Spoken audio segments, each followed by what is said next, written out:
your customers the opportunity to teach you. It's a word that's on the lips of every executive. Who's managing that asset?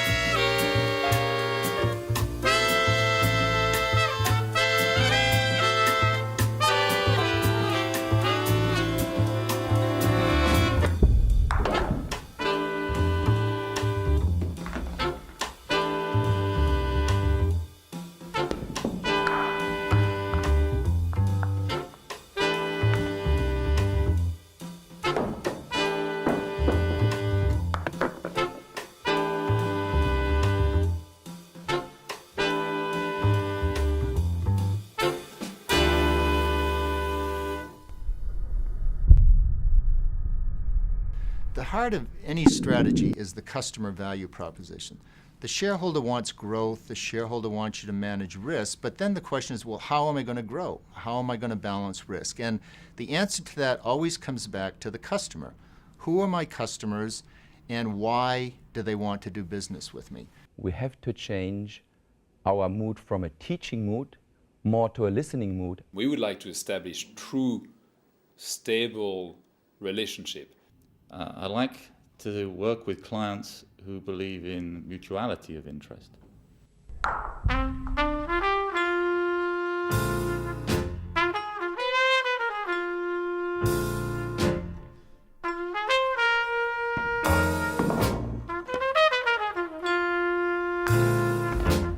One of the things that we need to remember is that instead of thinking in terms of selling a customer a product, that we need to think about what that customer is trying to do. So it's critical that you have a clear understanding of the value proposition. You cannot be all things to all people. You can't have low cost, high relationships, and innovative products. You got to figure out what it is that makes you different and then make everything consistent with that.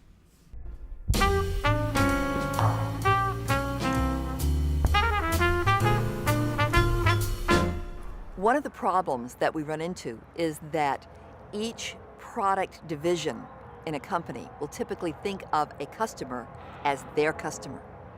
The problem at most business-to-business organizations is that the salespeople carry that relationship in their heads. And if the salesman gets hit by a truck or goes to the competition, or if you bring a new person in who needs to be trained in to that kind of operating, there's no good knowledge transfer mechanism. The relationship is owned by the salesperson or the client manager and not by Swissre.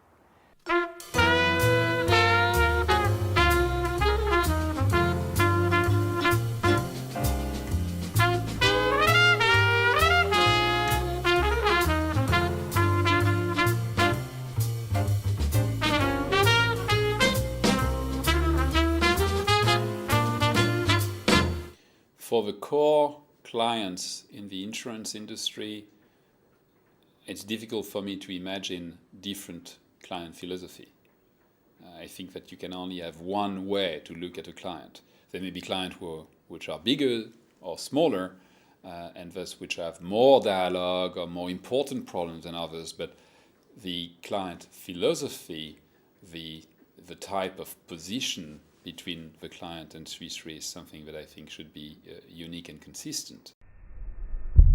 I think a critical question for a business unit head is, how does CRM fit into my business unit strategy? And I guess I'd like to talk about that a little bit, because every business unit might have a slightly different take on its strategic advantage. For some business units, your advantage might come from your operational efficiency. You have a scale of operations that has driven costs down, and you're a cost minimizer. And if that's your strategy, if that's your competitive advantage, CRM allows you to rationalize your resources, to align your resources so that you apply relatively fewer resources to the very low value or high cost customers and more resources to the very high profit, low cost customers. Do you know who your most valuable 50 customers are? Another business unit might be focused on product excellence. They might pride themselves on always having the innovative instrument, the unprecedented financial instrument, some kind of derivative with no history, and they're always unique, and so always keeping one step ahead. of the competition, and that's their success. Well, for that kind of a company, they need to be nimble and flexible. They don't want scale, right? That kind of a strategy is incompatible with operational efficiency. You want nimbleness and flexibility. And what else do you want? You want to be close to the market. You want to know what customers need, and you want to know it now. You want to know it before your competitors. You want CRM to give you real-time feedback on how customers are using an instrument, or what they think of the instrument, or what else they need. So what's the next sort of trend? Isn't it time for us to get up every morning and ask ourselves, what competitive advantage do we have from the information that we have? And then the other kind of strategy might come from the scope of your customer relationships. You have some business units where they might offer, and this is probably true of swissre enterprise, at the enterprise level, where you have a basket of services and products that you're offering to your customers. And basically what you want to do is you want to increase the scope of relationship you have with any particular customer. And here, customer relationship management is necessary because these are the situations where you want the customer to tell you something about how they want to be treated individually. You remember that, and you increase your scope of relationship with that particular customer. So no matter what kind of strategy you're following, CRM has different things to contribute to different business units.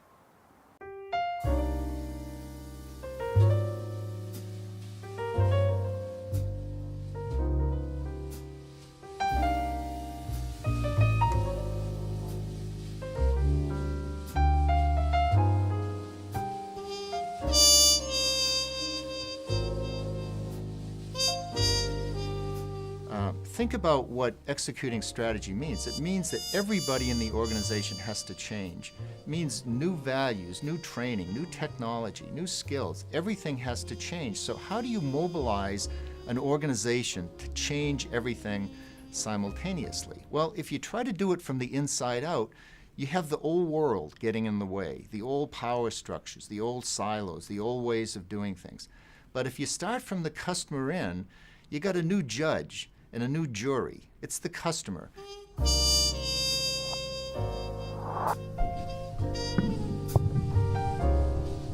How willing is a client to give us information about his business and about the way we can help and about the kinds of needs he has, even beyond the kinds of things we can do for him, what his objectives are? Because the more we can know about a client, then the more we can give him something he's not going to be able to get from a competitor. It should not depend on the skills the client manager has by chance, but there is such a variety of experts and skills in our company, and we have to manage to get this really onto the spot. In a B2B setting, frequently we can afford to have face-to-face conversations with customers. But you know what? A web interaction with the customer can sometimes be even richer and more productive than a face-to-face conversation.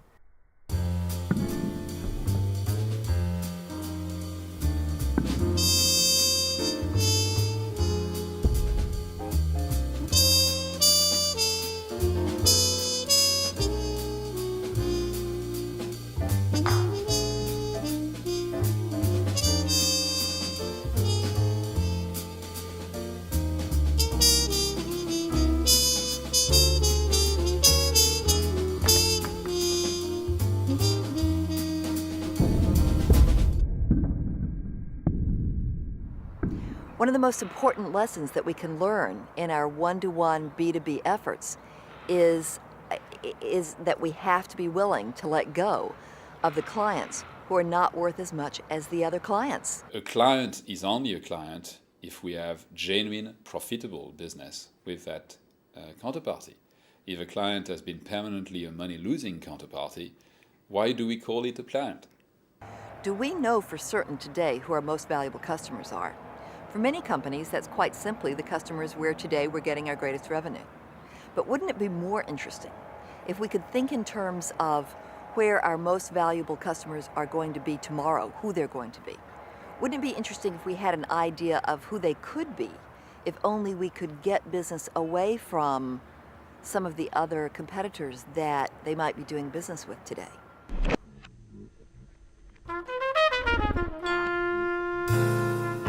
we shouldn't try to imagine, in my opinion, that every client relationship is one that we need to discuss across all the business groups. There was a meeting recently of swissre with 7 of their top people from all over the world meeting with a client. And that was the first time that those 7 people, who all had the same client, had ever met or heard of each other.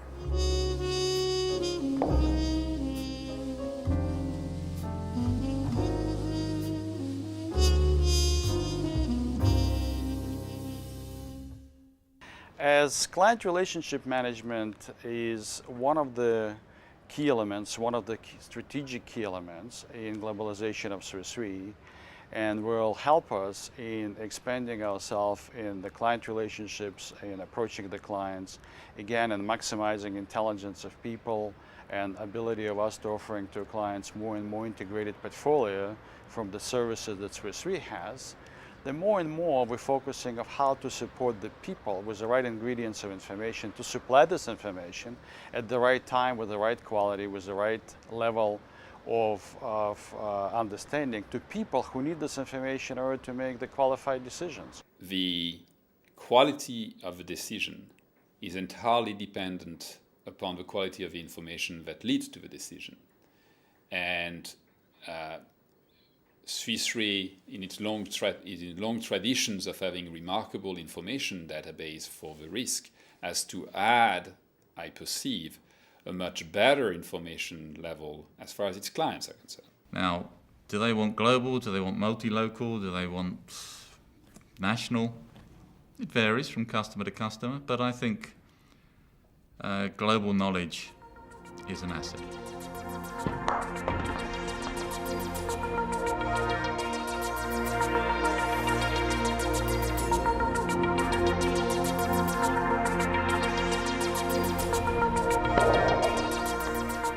Swiss Re has been managing intangible assets forever. I mean, that is your product. You have always been a new economy company, even in the old economy. For the clients, the question is, are we translating or are we able to communicate that image of being global as much as we would wish? Integrity, trust, professionalism. These are important to the way we live our lives. I think that Swiss Re has really got a chance here, to write the new books on management, to be at the leading edge of this new economy. And it's a challenge, I think, from all that I know about you, that you're stepping up to. So the ability to learn their needs and the ability to help grow their value to you by increasing your value to them performs an enormously important service in an area in which there are only really 3 other competitors. I can tell you, client relation management is key for me in the business group. So it's not just having the right strategy, it's being able to actually do it, to execute it. And from what I've seen, Swiss Re has no shortage of motive and no shortage of competence. They ought to be up to it.